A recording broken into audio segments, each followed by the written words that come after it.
नमस्कार, स्वागत है आपका personal finance bulletin money time में। मैं हूं आपके साथ मीनू शर्मा, लेकर हाजिर हूं आपके लिए आपकी जेब और जिंदगी पर असर डालने वाली पर्सनल फाइनेंस, बिजनेस, कॉर्पोरेट और पॉलिसी से जुड़ी तमाम बड़ी खबरें। तो चलिए फटाफट शुरू करते हैं इस बुलेटिन में खबरों का सिलसिला।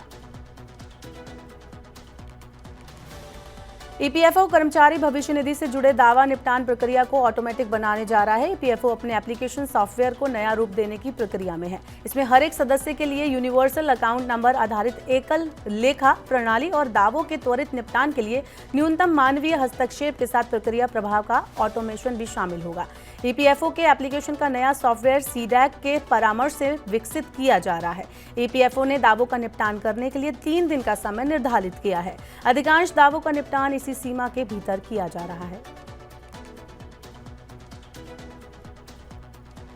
वित्त वर्ष 2024-25 के बजट की तैयारियां शुरू हो गई हैं। वित्त मंत्रालय ने डायरेक्ट और इनडायरेक्ट टैक्स और इनका अनुपालन बोझ कम करने के लिए इंडस्ट्री बॉडी से सुझाव मांगे हैं। वित्त वर्ष 2024-25 का पूर्ण बजट 22 जुलाई को संसद में पेश किया जाएगा। सरकार की योजना कर प्रोत्साहन, कटौतियों और छूटों को चरणबद्ध तरीके से खत्म करने, साथ ही कर दरों को युक्ति संगत बनाने की है।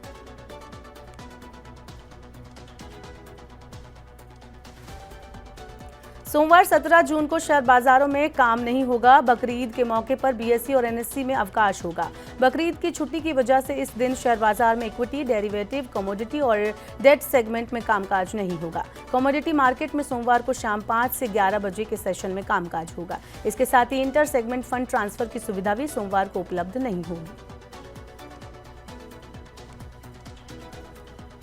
रेटिंग एजेंसी मूडीज का कहना है कि 2024 में एशिया प्रशांत क्षेत्र की सबसे तेजी से बढ़ने वाली अर्थव्यवस्था बना रहेगा। मूडीज रेटिंग्स ने कहा कि इंडोनेशिया, फिलीपीन और भारत 2024 की पहली छमाही में वृद्धि के मामले में सबसे आगे रहेंगे। ये देश बढ़ते निर्यात, स्थानीय मांग और बुनियादी ढांचे पर सरकारी खर्च के दम पर कोविड पूर्ण वृद्धि आंकड़ों से बेहतर प्रदर्शन करना जारी रखेंगे।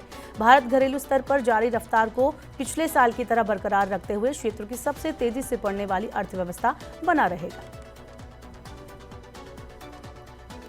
सामाजिक क्षेत्र में खर्च को बढ़ावा देने के लिए बाजार नियामक सेबी ने सुझाव दिया है कि सरकार को सोशल स्टॉक एक्सचेंज में सूचीबद्ध गैर लाभकारी संगठनों की तरफ से जारी किए जाने वाले बॉन्ड में निवेश करने वाली कंपनियों को कर लाभ मिलना चाहिए।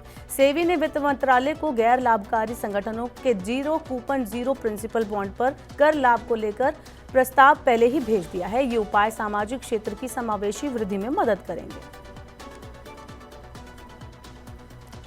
पहले से बढ़ा हुआ किचन का खर्च आने वाले दिनों में और बढ़ सकता है। अनाज और सब्जियां पहले ही महंगे थे, इसके बाद दालों की महंगाई शुरू हुई और अब खाने का तेल भी महंगा होना शुरू हो गया।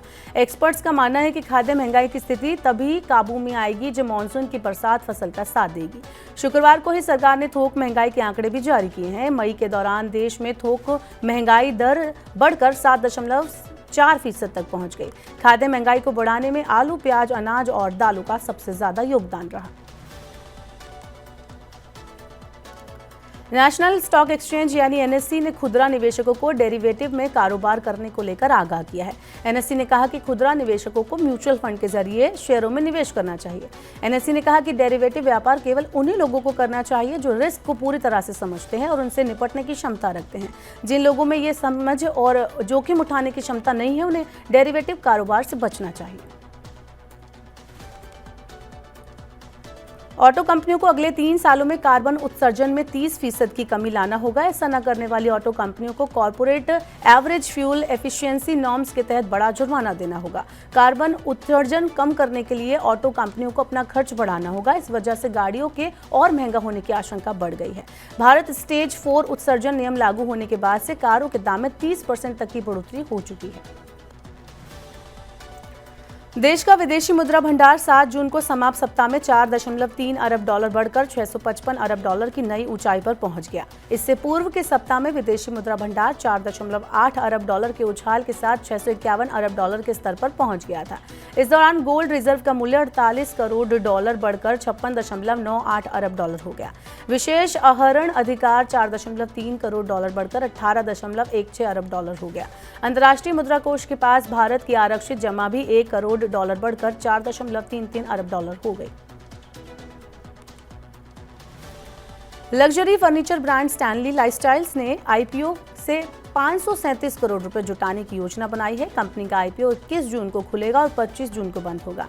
एंकर निवेशक 20 जून को बोली लगा पाएंगे। आईपीओ का मूल्य दायरा 351 से 369 रुपए तय किया गया है। आईपीओ से 200 करोड़ रुपए मूल्य के ताजा शेयर जारी किए जाएंगे। तो मनी टाइम में ये थी आज की तमाम बड़ी खबरें। वक्त होगी आपसे विदा लेने का। अब आपसे होगी कल मुलाकात। पर्सनल फाइनेंस से जुड़ी खबरों को पढ़ने, सुनने, उनसे जुड़े खास कार्यक्रमों को देखने के लिए आप मनी 9 के यूट्यूब चैनल को जरूर सब्सक्राइब करें। साथ ही आज का हमारा मनी टाइम आपको कैसा लगा, नीचे कमेंट बॉक्स में हमें अपनी फीडबैक जरूर दे दें।